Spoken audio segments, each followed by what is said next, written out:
Hello to Nick and Nick. Um, Wanted to get this to you so that we could get this approved right away. This is a revised um office area, which has been totally redesigned. Essentially, office still stays in the back. I put in a window here. As long as we're dinking around, let's get the mason. The mason's going to be demolished. You can let him knock out a hole and pop in a lintel and give you a window in there so you have some natural light in your office. I don't think that'll be a major cost. We could negotiate that with all the other masonry work that's being done. Um, so in this scheme, we have the hallway flipped. Customer will come in through the door. This masonry wall is now completely demolished. We're going to replace it with a tall steel stud wall where this wall is existing. You might have to build on top of it to hide all the crap that's in that attic space. And this will put in some tall studs and go all the way up to hide the suspended ceiling and the mechanical that will be in the space above the new. We'll make these like 10-foot ceilings and put a grid in there and have some nice lights. So you come in, flat screen TV there, little seating area.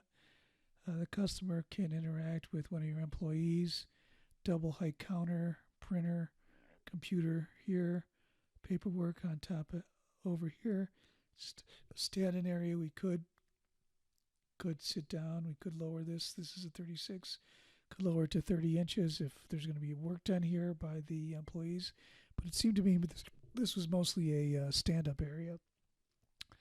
Existing opening into the garage, existing window.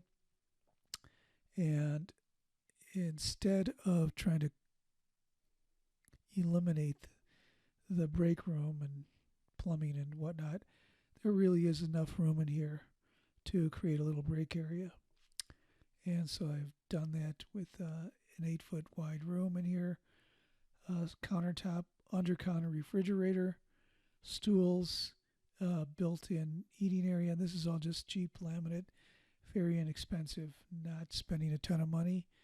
And then in this area where the stair was, we can put some lockers for these guys. And for these lockers come in at about $100 a locker. They come in groups of threes for about $300. We can get 6 modules in there. So for all your employees, they can lock up their wallets and coats and valuables and whatnot.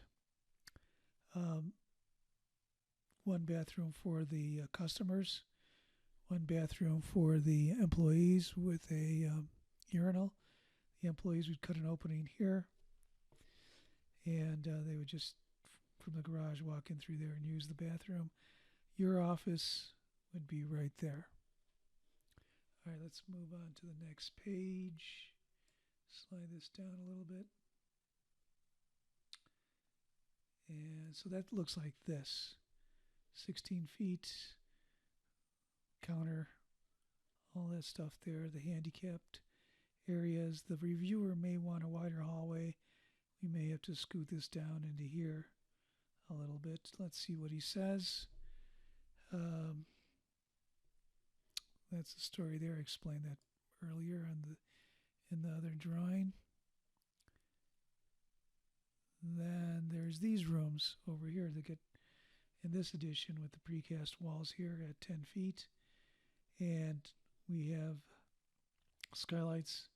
This is the parts room where the parts guy can come in and get the parts there.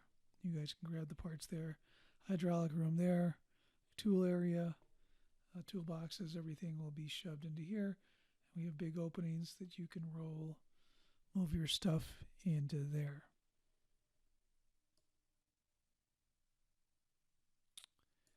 Then, let's scoot this up a little bit. Scoot that back down. Okay.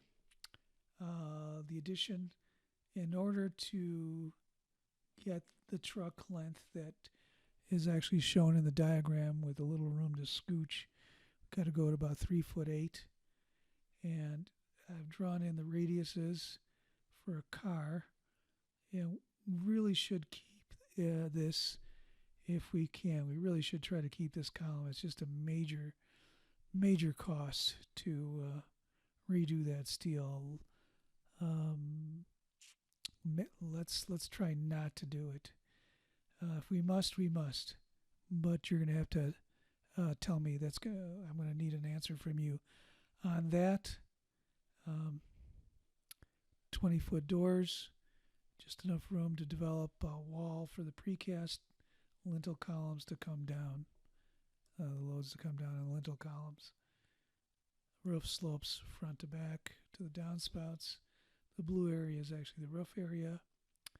These are the precast walls at 24 feet. There's really no need to go much higher. As you can see from this diagram, that's the precast wall at 24.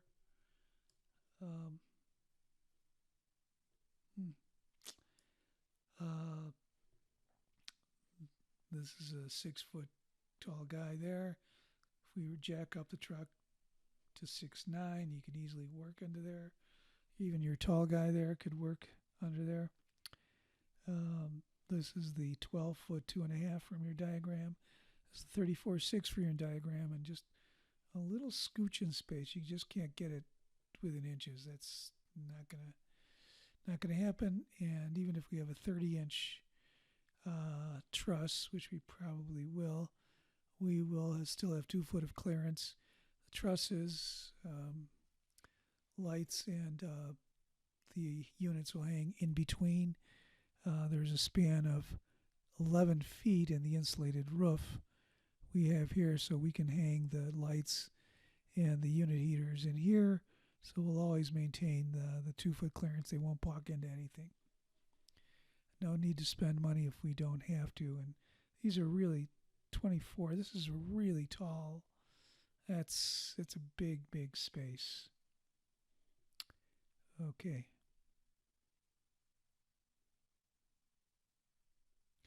Again, don't really need to have that column there. Openings, tool area, hydraulic room, opening to the parts room there, the parts room door there. Yeah. And as we keep going here a little bit,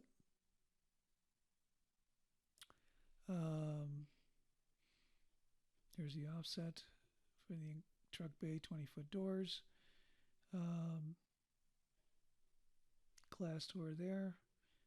New window relieves that area, so that's not a blank wall. It inlets light into your office. Back here, I snuck in 3 more windows again to relieve that facade so it's not so blank. And we have the fenced corral for garbage and the oil there.